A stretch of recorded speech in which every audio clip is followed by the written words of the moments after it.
बिस्मिल्लाहिर्रहमानिर्रहीम, अस्सलाम वालेकुम। उम्मीद है आप सब लोग खैरियत से होंगे।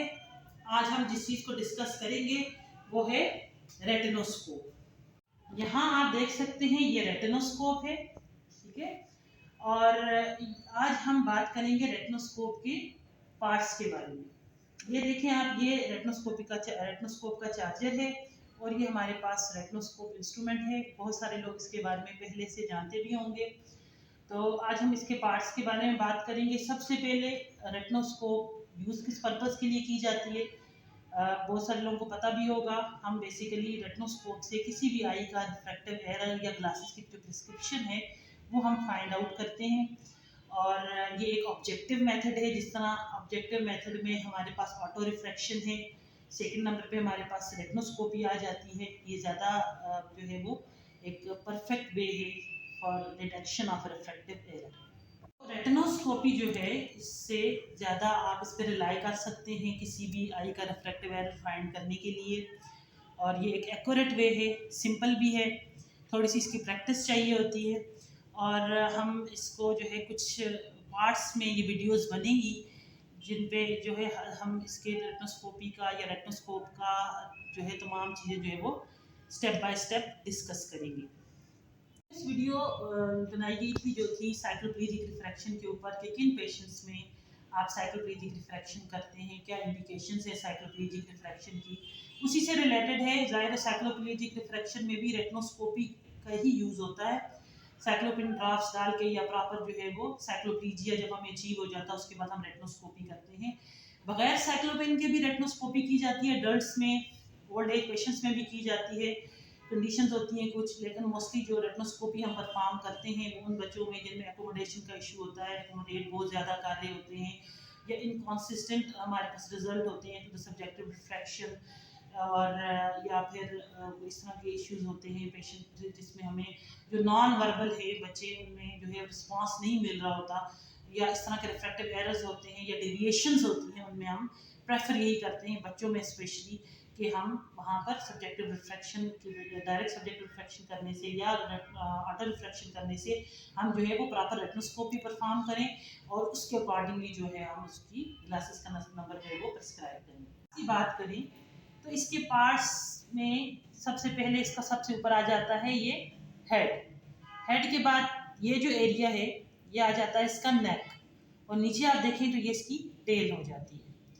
हेड के पार्ट्स की बात करें तो सबसे ऊपर यहाँ पर आप देखें ये फोर हेड रेस्ट होता है, ठीक है, और या ब्रो रेस्ट भी इसको बोल लें। बाज रेटिनोस्कोप में ये इस तरह बाहर की तरफ होता है। और इससे नीचे देखें तो यहाँ आपको पीप होल नज़र आएगा, ठीक है, जहाँ से एग्जामिनर ने जो रिफ्लेक्स है वो देखना है। और यहाँ अगर इस साइड इसको मैं टर्न करूँ तो यहाँ अगर आप फिंगर से भी देखें तो अंदर एक मिरर नज़र आएगा आपको, ठीक है, ये ओब्लिक से मिरर होता है।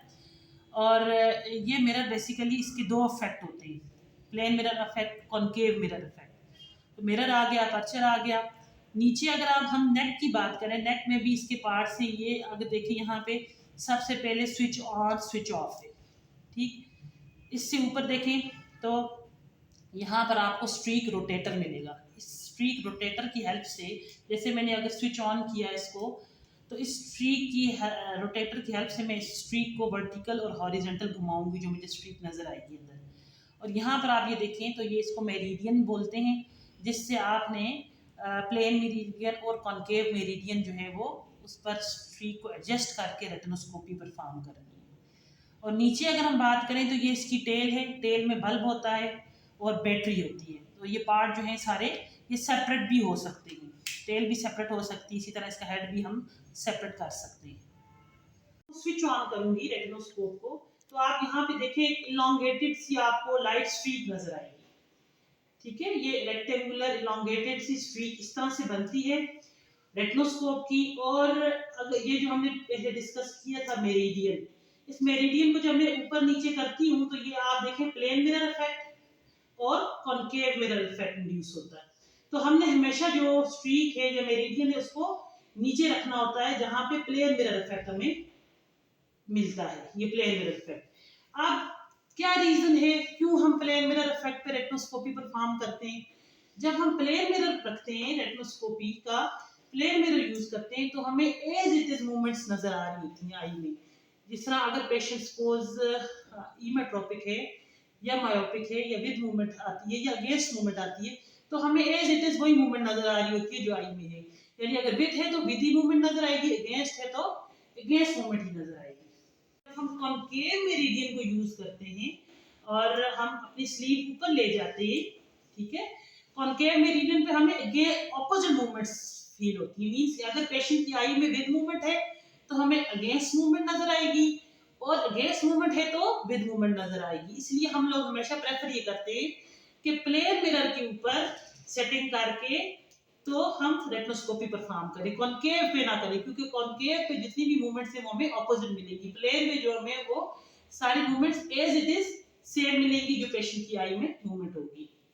पेशेंट की बात करते हैं कि जब हम रेटिनोस्कोपी परफॉर्म करेंगे तो पेशेंट और एग्जामिनर की क्या पोजीशन होनी चाहिए। सबसे पहले ये कि पेशेंट और एग्जामिनर का जो लेवल है वो बराबर होना चाहिए। सेकेंडली ये है कि पेशेंट को 6 मीटर पे फिक्सेट करवाना है। जब पेशेंट 6 मीटर पे फिक्सेट करेगा इट मींस कि parallel raise of light patient की आई में एंटर होगी। और दूसरा ये है कि जब पेशेंट 6 मीटर पे देखेगा, क्योंकि हम स्टैटिक रेटिनोस्कोपी परफॉर्म कर रहे हैं, तो पेशेंट जब 6 मीटर पे देखेगा स्टैटिक रेटिनोस्कोप में तो उसकी एकोमोडेशन वो यूज नहीं कर रहा होगा, उसकी एकोमोडेशन जो है वो स्टेबल होगी।